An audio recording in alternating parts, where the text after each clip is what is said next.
love that acronym impact.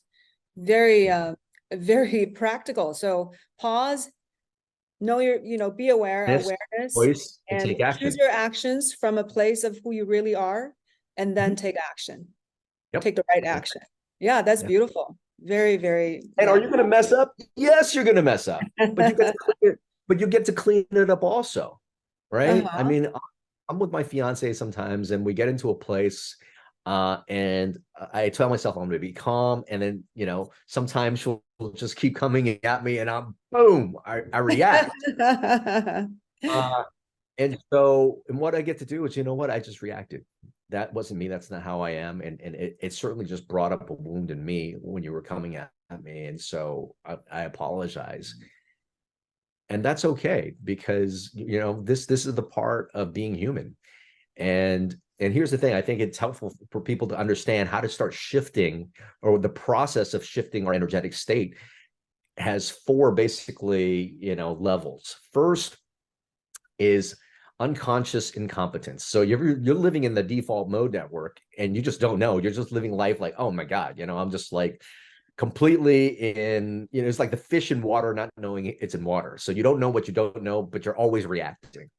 But then you have awareness. So you get to the second phase where you are consciously incompetent, meaning you caught yourself reacting and you're like, ah, God dang it. I just did that again. Now, for most people, when they're trying to change a habit or install something, that's when they start to quit because they just went back to the past thing.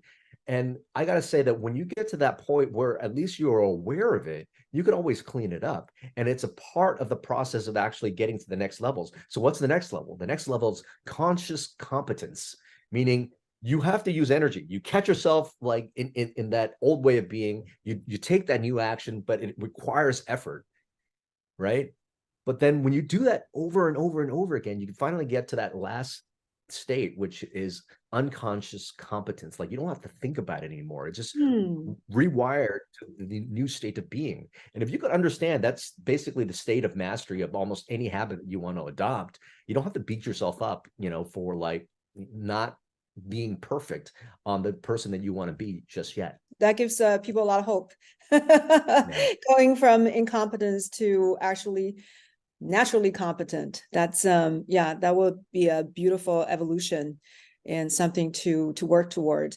And it's always a work in progress, right? Unless you are, I guess, a fully realized human being, which not many of us are.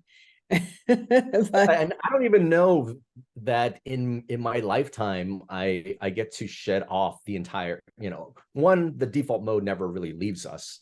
They're part of our brain and nervous system. So I don't think it's always there. And I don't think I'll, during my lifetime I will ever fully be awake necessarily.